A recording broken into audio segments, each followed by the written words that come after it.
Hey peeps, 2 J's, 2 minutes with Johnny S, except this time it's probably going to be closer to 4 or 5 minutes.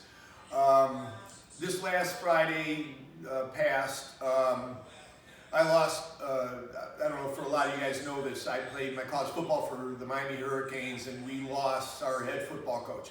Howard coached me for 5 years at the University of Miami. And I'm one of the rare guys that actually fell under the 5-year with him because he moved around a lot in his professional and his college career. And then it's kind of rare to coach a guy 4 years and let alone coach him for 5 years. And for me to be under Howard for that long, I mean, it tells you how I learned lessons the hard way. We actually went, a lot of you football guys know this, we went through 2-a-days in football where you're going 2.5 hours in the morning, 2.5 hours in the afternoon. Well, somewhere in between our, I think it was sophomore to our junior year, we went to 3-a-days in the morning. Howard was going to make sure, he was from the school of Bear Bryant, he's going to make sure you were a man's man by the time you finish his program. And the story I want to relate today was the moment where certain guys do things and life happens and things can get precarious, but I'll never forget this. I had a bunch of guys on my offensive line and I was running the scout team back at the time, who were all the linemen who, when we won the national championship in '83, they were all the starting linemen of that team. And we had a coach on our team that was kind of real aggressive with the guys. He'd grab your face mask and thrash it around, and it was kind of like a not cool thing to do for sure, but he only did it to the big linemen who are like teddy bears that don't want to, get a little medical with you. And what was awesome about this story I'm about to relate, it had this kind of a physical abuse that went on for a while, but a week before this, what I'm about to relate to you happened, there's a coach at Arizona State, his name was Frank Cush, and he was ABC TV, and his punter shanks a football. And they go over to the sidelines, and Frank Cush is there kicking his ass, bitch slapping this kid all over the place. And it got on the news, and it was like, oh, this is bad for business. That happened a week prior to what this story is I'm going to tell you about.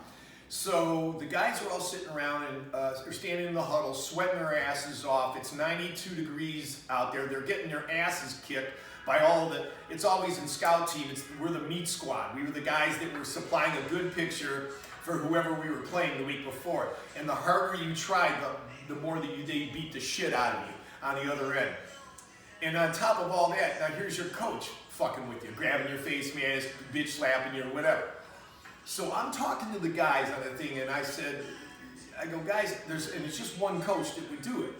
And he played for the Cincinnati Bengals back in the day, 6'5", 285. He was just a big son of a bitch. And he was aggressive as shit, and he was pissed off that he didn't do better in coaching. But he'd grab these guys and he'd shake their masks around and he'd just kick their ass. It was hard to watch. So one day I'm sitting there and we're waiting. The meat squad was down on one end of the field, and we see this big son of a bitch coming towards us. And he's 150 yards away when they blow the whistle. We got to watch this fat bastard run through the Miami heat to get over to us. And I was telling the guys, I go, listen, man, why you let this guy put his hands on you? I go, you don't do that, man. You don't see him put his fucking hands on me. I say that, right? And I'm telling you, I'm watching him run from 150 yards away towards us. The first thing I do is we got on our first play that we ran against the first team defense, which we had, I don't know how many All-American playing defensive tackle for us that blasted in there. And he grabs my face mask and he starts just thrashing it all over the place. And all the guys are looking at me now. All the offensive linemen are all 6'5" and 260 and 70 and all that. And he's thrashing my head all over the place. And Bobby, our ball boy, who's still the ball boy at Miami up till a couple of years ago, I think. I said, Bobby, give me a ball. Bobby gives me a ball. I turn around and I smoke this ball at this coach's head. He puts his arm up, it knocks the new football, breaks his wristwatch, bounces off his head, careens in the air 30 yards. And I start walking into the locker room, and I'm just thinking to myself, I am so fucked. What did I just do? I just lost a scholarship. Holy fuck, what the fuck did I just do? And I look up in the tower. Howard would be in the same tower that Bear Bryant had, way up in the sky. So you had a football thing happening over here, one football thing happening over here, one over here. And he'd sit up there, and all of a sudden he'd see him. And I'd played for him at this point. I played for him for 2.5 years. And he looks down and he sees me coming off the field. I don't know what he saw, what happened, if he did or he didn't.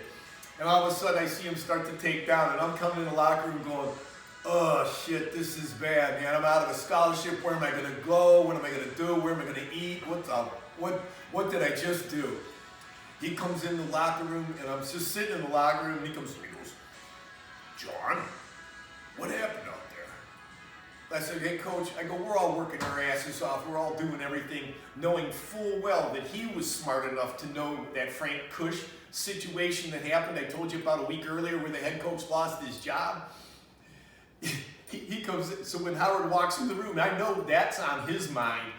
And he comes in and then he asks me, he goes, what happened? I go, he grabs my face mask, throwing it around. I go, I just threw a football at his face. And he goes, stay here. He goes out, 5 minutes later, coach comes in, big son of a bitch, pissed off as all get out, shakes my hand, he says, I'm sorry, I'll never put my hands on you again. 2 seconds later, Howard comes back in the room. He goes, how'd it go? He goes, you accept his apology? I go, yeah. He goes, well, go ahead, shower up, and take it to the house. And after that, inside there were 10 guys on the team that said, Johnny, you're the fucking man. And it was because Howard was the man. Howard was he was a man's man. And you don't get much credit for that these days, to be a man's man. And Howard was that. And to that, I owe respect and love that man. And there's few days in my life that have passed where he wasn't a part of it. And Howard, I have a ring on my finger, and touched 80 some odd guys that will always, to their death, remember your leadership. I love you. Peace out.